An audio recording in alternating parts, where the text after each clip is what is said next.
Okay, so obviously, great event today. What's the next step? You know, what happens now?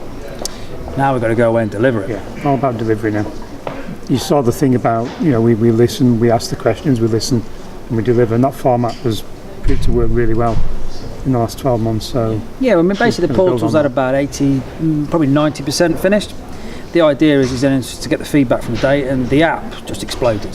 So it was a bit of a slow burn, and when the channel started to pop down, the questions started to get bigger and bigger, and by the break it was just on fire. So it's to take all that feedback now, to finish it off, polish it, put it out there to the beta testers, and then get them to come back, tell us it works, and then launch it to the general public, or the mass market even, or whatever you want to call it. Yeah. So actually a similar way to version 1, because what most people didn't see behind the scenes is that we'd got, should we say, some friendly partners that engaged with us over a year ago, and they really went through that beta stage, and it was the best thing ever, because it was interactive feedback, fine tuning, and then you knew when you actually went live with it, it was pretty much what people wanted. And how important was it to have today to get people in the room and get them to see it?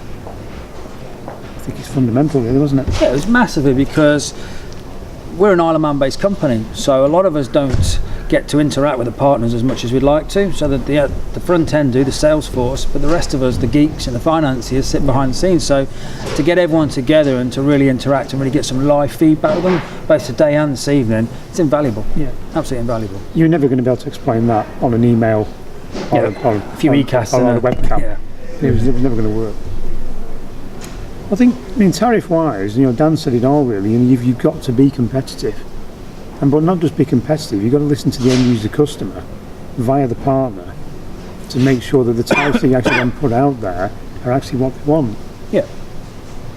And that's key, that's all part of that listening process. You can have the cheapest tariff in the world, but if nobody actually wants to use it because the formula that it's based around doesn't work for their use in their business, then it's technically a waste of time. And the same with the tariffs. If you give them the ability to flex it, they can really bespoke it, but they must, obviously, you've got to bear in mind there is financial repercussions on the other side of that. So we've tried to build a business in a way that you build what you want, how you want it. And so far it seems to be working. Sorry, I'm going to No, I'm just saying that's what it was all about, wasn't it? About the flexibility. Yeah. You give them the portal, and it's their portal. So live in front of the customer from ground up, you move the sliders and the dials to get exactly what the customer wants. Yeah, what's quite amazing is if you looked across all of our connections and our quotes, it'd be very difficult to find one or two that are the same. Yeah. I mean, they really do embrace the whole flexibility of the portal. Even if it's by a few pence, it's just changed, or just something slightly different, or 10 customers are at £15 and one's at £14.95. Just suits what they're trying to achieve. It means we've got thousands of tariffs, but it doesn't matter if we've got millions of tariffs. Yeah. Because the technology can take care of that. And I think that's what the market misses. Because everybody has the 22 tariffs of Network X. Well, why?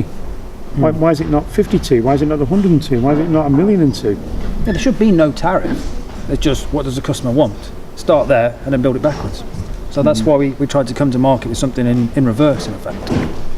That was going to be my next question, is how important is it to have, with all the consolidation, everything that's going on, to have a real disruptive force like yourself? I'll take that one. Massively. You've got to stand out from the crowd. You can't come to be a me too. As we alluded to with our other businesses, we've never done that before. You've got to get in there and you've got to shake it up. Otherwise you're just going to be, another rung on the ladder. You're not going to differentiate yourself. So, that's why we've tried to come at it in a different angle. Yeah. Very different angle, I think it's fair to say. Yeah. And I suppose also how important is it to kind of have all the guys out there in the industry providing that choice, providing that variety, which, in certain areas is... Well, that's exactly what makes it, because you've probably heard a few times today, if you could really go and have an off the record with those guys, then what they'd start to tell you is they're tired of just being dictated to. They're tired of the big boys saying that this is the way it is, end of story. And what's your choice? You've got to come through the network, etc. And it's just got us to a point where it was a case of, no, you tell us exactly what you want, we'll put you in control of it. And I think that's why the relationship works. What was impressive was a kind of variety of, I suppose, different areas, the IoT, the apps. That's got to be critical kind of going forward. And that is the future, isn't it? Mm-hmm. Yeah. In other words, give the guys the tools to do the job. Don't necessarily force them to say you must connect this, this and this. Yeah. Or give them something that they can engage with. So when they are with the customer, you know, I guarantee that most customers have got a requirement for literally all 8 channels. Yeah. It's just that the dealer only ever gets to talk about their specialist area of mobile. But how easy is it then, once you've been trusted with the mobile, to say, well, actually, I can then do this, I can do that. And it was meant to be that ongoing programme. It was always meant to be that quarterly cycle. Don't just go and sign somebody up and then go and see them in 21 months' time to do a re-sign. Talk them throughout the life. Because customer service starts the day the customer signs, not the day that you think, I better go and talk to them because I need to do a re-sign. Yeah, you've got to retain them, yeah. Yeah, because training, again, that's you know, they link in together whenever there's a new area that is being moved into. Training is so important. And we've put an inordinate amount of effort into the training schedule because we knew just that the amount of time it took some of us just to learn these, and we're developing and we're living and breathing them 24/7. Then you pass them down to the guys in the team and they need to learn. So when you try and do that, as Stuart said, over hundreds of partners with tens of people that work in those businesses, it becomes very difficult. So we've taken this training very seriously. You know, if you want to sell fixed line, you've never done it before, we're going to have to in some way hold your hand to get there. Yeah. So, and that's all the partner asks for. They get bashed a lot, genuine partners, in terms of, look, you know, we've been telling you for years, guys, that you've got to get into this and you've got to get into that. If you could go and really talk to them and say, well, okay, off the record, what is it all about? They say, well, we know we've got to get into it, but being absolutely honest, we don't know how to do it. And all we ask for is some help.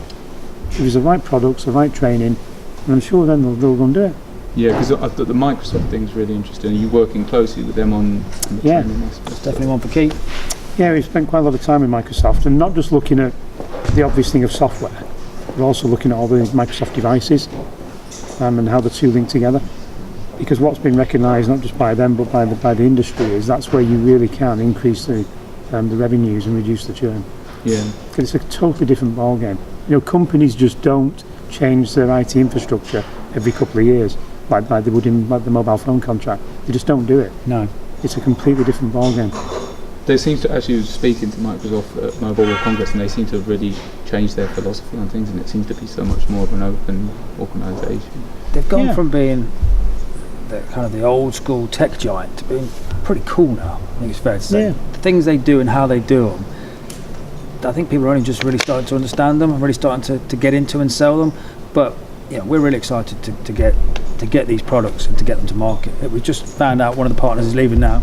I don't know if you know this. We're going to get 135 licenses off him just because the portal's so easy to do it.